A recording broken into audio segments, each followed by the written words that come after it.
Assalamualaikum warahmatullahi wabarakatuh.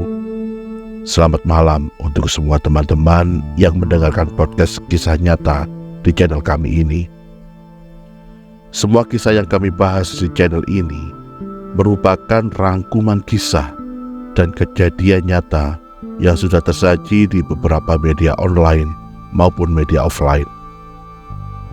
Tujuan kami merangkum kisah ini tidak lain hanya untuk sarana edukasi dan sarana kita untuk lebih berhati-hati dalam menjalani kehidupan sehari-hari, tentunya dalam setiap ucapan maupun tindakan kita nanti di berbagai kondisi. Sebelum teman-teman mulai mendengarkan pembahasan kami, alangkah baiknya teman-teman mempersiapkan diri dengan baik. Persiapkan juga camilan beserta kopi, karena kronologi akan kami beberkan tanpa berasumsi. Selamat mendengarkan.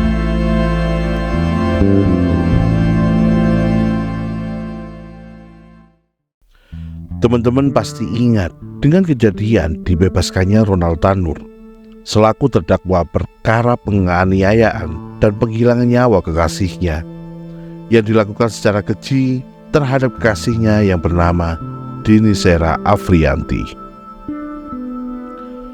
Dini Sera Afriyanti merupakan wanita yang berasal dari Sukabumi, Jawa Barat. Dini diketahui mempunyai seorang anak laki-laki yang kini dirawat oleh keluarganya di Sukabumi. Semenjak bercerai dengan suaminya, Dini merantau ke Surabaya dan diketahui sempat menjadi pelayan di salah satu tempat hiburan malam. Di tahun 2017, Dini sempat menjadi pemandu karaoke. Meskipun setahun kemudian, Dini berhenti bekerja dari tempat hiburan malam tersebut. Menurut informasi yang beredar, saat itu Dini Sera Afriyanti mulai menjalin hubungan dengan Ronald Tanur ini. Bahkan beberapa jam sebelum meninggal dunia, Dini Sera Afriyanti sempat mengunggah video TikTok dengan keterangan yang menunjukkan hubungan tidak harmonis dengan sang kekasih. Ceweknya mati-matian jaga hati buat cowoknya, cowoknya mati-matian buat matiin ceweknya, tulis Dini Sera Afriyanti dalam video TikTok pada akun miliknya. Sebelum ke kronologi, yuk kita cari tahu tentang Ronald Tanur terlebih dahulu. Nama lengkapnya adalah Gregorius Ronald Tanur, anak dari pasangan Edward Tanur dan Meiris Gawijaya. Ronald Tanur pernah bersekolah di SMAK Kolese Santo Yusuf, namun menamatkan pendidikannya di SMAK Santa Agnes Surabaya. Setelah lulus, Ronald Tanur melanjutkan pendidikannya di Universitas Kristen Petra dengan mengambil program studi ilmu komunikasi.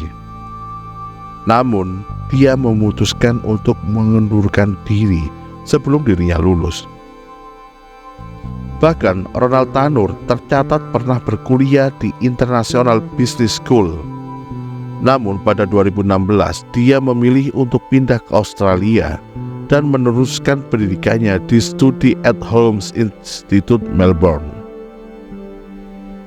Selesai dengan pendidikannya, Ronald pernah bekerja di FWD Insurance Indonesia sebagai former closing agent. Dia juga bekerja di Southern Meads sebagai former suspect operator dan Voyage Ayers Rock Resort.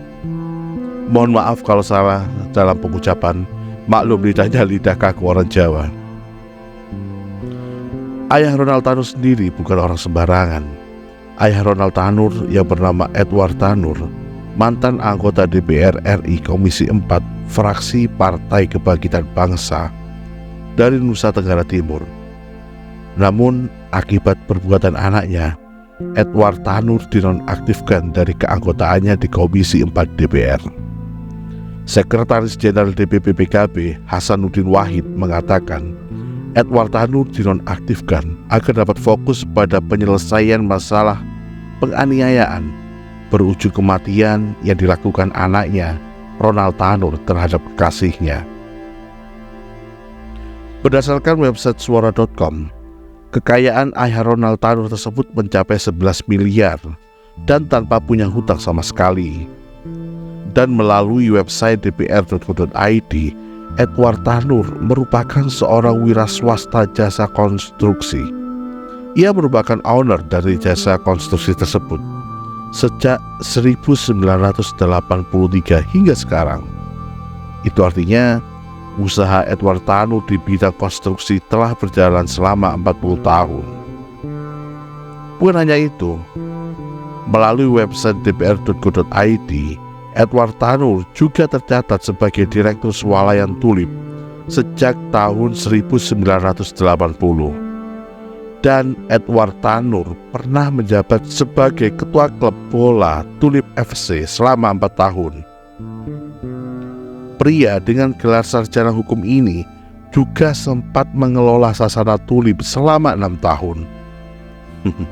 Wow, melihat kekayaan dan juga pengaruh Edward Tanur ini, tak mengagetkan kalau Ronald Tanur yang awalnya divonis 12 tahun pidana penjara tiba-tiba dibebaskan oleh majelis hakim dari semua tuntutan jaksa penuntut umum dalam persidangan pada hari Rabu 24 Juli 2024. Ya, meskipun kini ketiga hakim yang membebaskan Ronald Tanur ini sudah dipecat.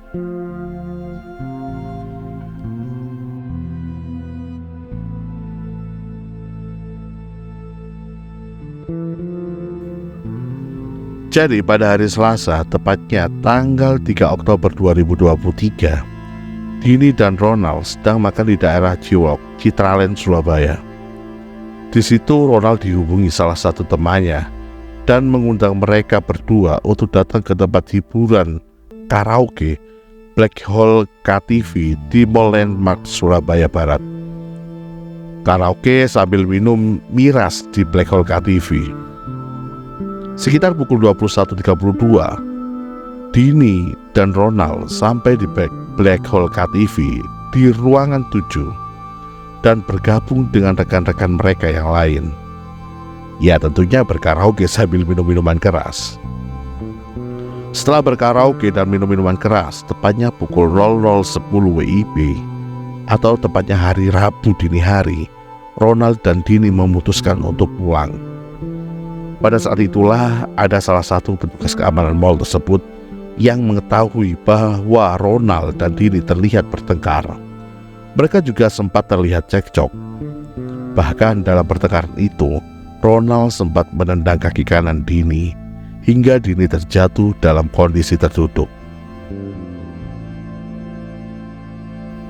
Tak sampai di situ, dalam kondisi terduduk itulah kepala Dini tiba-tiba dipukul menggunakan botol tequila oleh Ronald Tanur sebanyak 2 kali.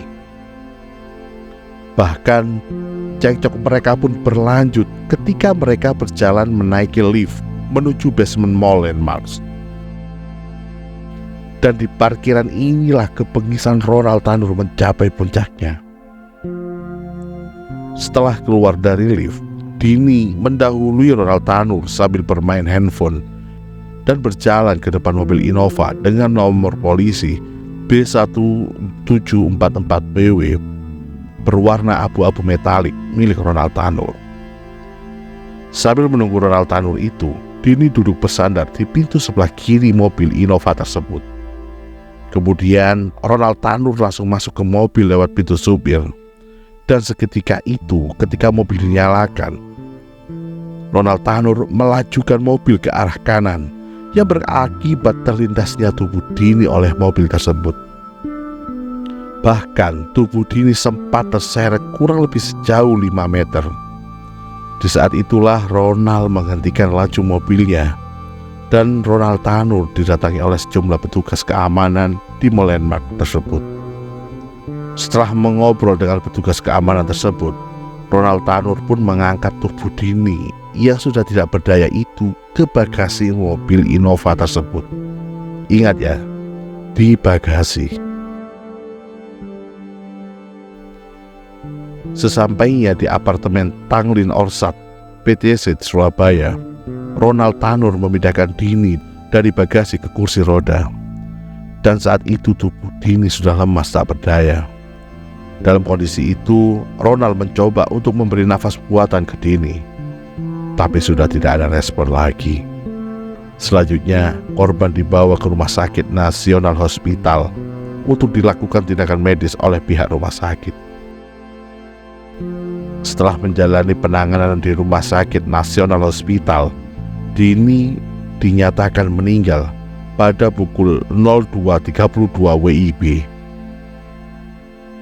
Ya, begitulah kronologi lengkap tentang sadisnya pembunuhan Dini yang dilakukan oleh kekasihnya sendiri.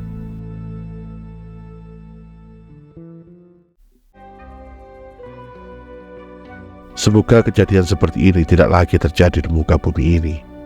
Dan semoga Tuhan selalu menjaga kita dan juga keluarga kita dari segala macam mara bahaya, dari segala niat jahat seseorang, dan dari segala tipu daya setan. Amin. Terima kasih teman-teman sudah berkenan menonton dan mendengarkan podcast kami ini. Silakan di-share, di-subscribe, di-like video kami ini. Dan juga tuliskan di kolom komentar, kira-kira kalian mau diceritakan tentang cerita fakta mengenai kasus apa lagi? Silakan tulis di kolom komentar. Sekian, terima kasih. Wassalamualaikum warahmatullahi wabarakatuh.